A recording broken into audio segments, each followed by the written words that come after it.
Hello, I'm your host, Matt Kerr, and welcome back to the Hot Action Podcast. We've got a great week this week. We are talking about more UFL betting. We had a really exciting week last week, and I started doing daily bets on the YouTube Shorts feed. I am betting 25 cents currently, 1 cent for every subscriber I've got. That is my unit size. I'm getting made fun of on Twitter for only betting 25 cents because it's a baby bet, which is currently the intention. I want to have a lot of units to potentially waste or miss or whatever, and I have the intention of growing my bankroll for the upcoming NFL season, which is what I care about by far the most when it comes to betting. But at the moment, I am, betting on all sorts of stuff. But my new focus has becoming a sharp at betting the UFL. And the early results are good. I went 3-1 on my specific game bets. And both of the teams that I bet on to win the UFL championship have experienced significant increase in likelihood in winning according to their current odds. So let's go over that a little bit. Let's recap last week's UFL bets. I will not be recapping the bets from the Shorts feed. You just got to follow along with those as they happen. They go bad on the day. So, all right. So to begin, we bet on the Stallions to win over the Renegades.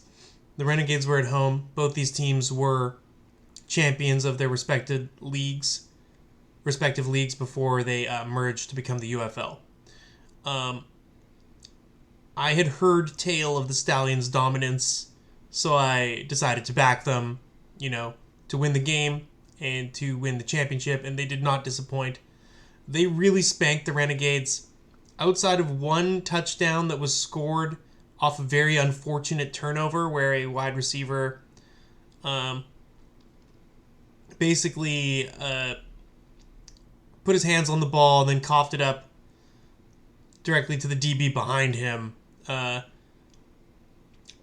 The Stallions just spent the whole game dominating. They have a running back named Person who was just all over the field. He couldn't be stopped.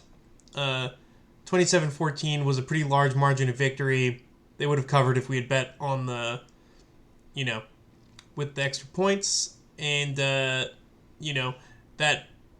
scoreline actually might flatter the Renegades a bit, having watched that whole game play out. And then we have the Battlehawks and the Panthers. This game was pretty exciting.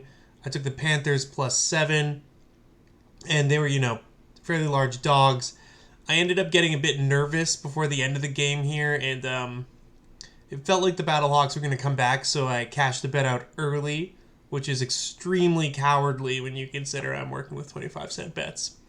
It was 24 at the time. I've gained 1 subscriber since last week, which, thanks to the new subscribers. But yeah, the Panthers were sitting there. The score was 15-16, and they got the ball back with roughly a minute left. And it was their job to march down the field to hit a field goal to win the game. They get it to, such a range that it is a 64-yard field goal to win the game, which is exceptionally long, even in NFL skill level. Their kicker, who I believe did not have a history of kicking field goals for some reason or other, nails a 64-yarder, but it is blown dead for whatever reason, and he has to hit it again, and he drills it again to win the game. Absolutely just epic stuff. I am loving the UFL that I've seen so far. The games are actually the quality is not as high as the NFL, that's for sure, but they are playing real 4-down professional football to my eyes. As a Canadian who has had the opportunity to watch a lot of CFL in their life, this looks a bit better to me. It might just be the pace of the game is more fun, and some of the rules are a bit hokey. I feel like they will lead to higher scoring than NFL games because they have a very strange post-touchdown scoring mechanism where it's like, I don't know exactly how it works yet. I'm trying to figure it out, but it's a scenario where you can score 1, 2, or 3-point conversions based on how far back you put the ball on the post-touchdown play. So I don't think they even have the option for a PAT. We will learn more about this as we go on. Then the next game, we took the Brahmas over the Defenders. The Brahmas were at home. And last week, I failed to mention why I took the Brahmas to win the championship, despite being the least favorite, or the least likely team to win, according to the odds. 2 words. Wade Phillips. He is a, former NFL coach. I think last seen in the NFL coaching the Rams defense, I believe, to a Super Bowl. So my personal belief is that coaching is the most important factor in football. Talent is probably way up there, but tends to be that well-coached teams tend to do really well. Maybe it's because the coaches are able to attract talented players. I don't know how these things work, but the history of football to me suggests that head coach tends to be very important, especially in the championship collection. In that respect. So yeah, we took the Brahmas to win, and they took care of business. They shut down the Defenders 27-12. And this was the only one I got wrong. We took the Roughnecks. That one didn't land for us. Unfortunately, I didn't get to watch any of this game, so that's all I have to say on it. And here we go. We will move on to the betting for this week. All right, so we've got the first game up is Brahmas versus Showboats. And like I said before, let's move that over a bit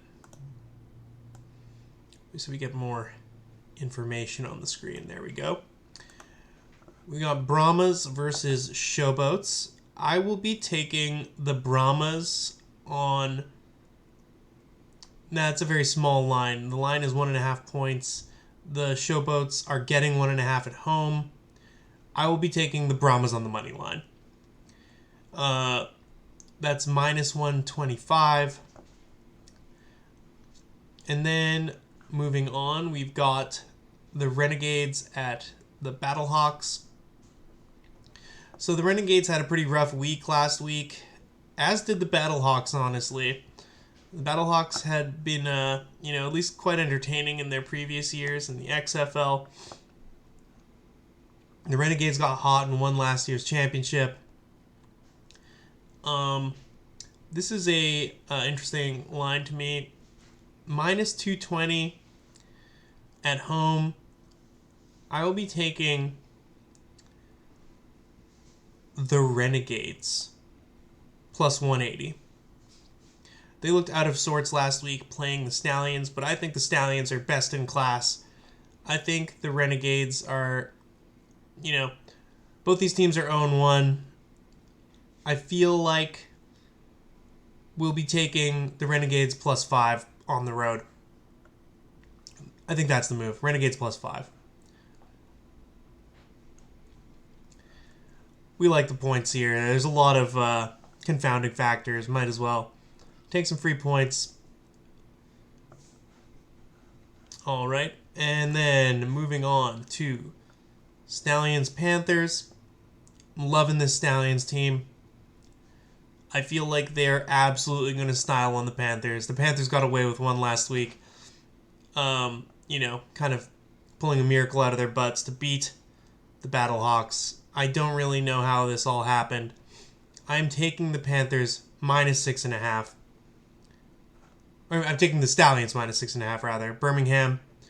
I feel like they are the best in class team in this United Football League. I think I'll also be putting a unit on them on the money line, just to double down on my Panthers. I mean, on my Stallions. Oh my goodness. I am a bit out of sorts. And last but not least, we've got Houston Roughnecks and DC Defenders. I will be taking the Defenders on the money line. That is minus 225. All right, so that's everything with regards to this week's single games. I'm going to take a moment to go to the futures market. We have to scroll way down to get to the UFL. We love the UFL here. And we're taking a look at the Stallions and the Brahmas again. All the other teams are also interesting, but these are the teams that I'm loving right now. Now, last week it was the Brahmas that were at plus 1,200. This week, it's the Roughnecks. And the Panthers are way down there as well. So the Brahmas have moved way up in the eyes of the odds makers with that win. I am liking it still. I will be doubling down on my bets from last week. I will be putting a unit on the Stallions and a unit on the Brahmas. So to double up the bets from last week. I believe if I remember correctly, the Stallions are plus 325, so they've shifted a bit down as well. But yeah, that's what happens when you start winning. The odds makers will shift the odds to make it less tasty to bet on you because you're showing that you are more likely to win the championship. So we will be, like I said, doubling up on those. So that's all we really have to say about the UFL this week. I am going to take one look at one more thing. I have been informed that there is a free money glitch in baseball, and it's when you get the chance, you bet against the Oakland Athletics.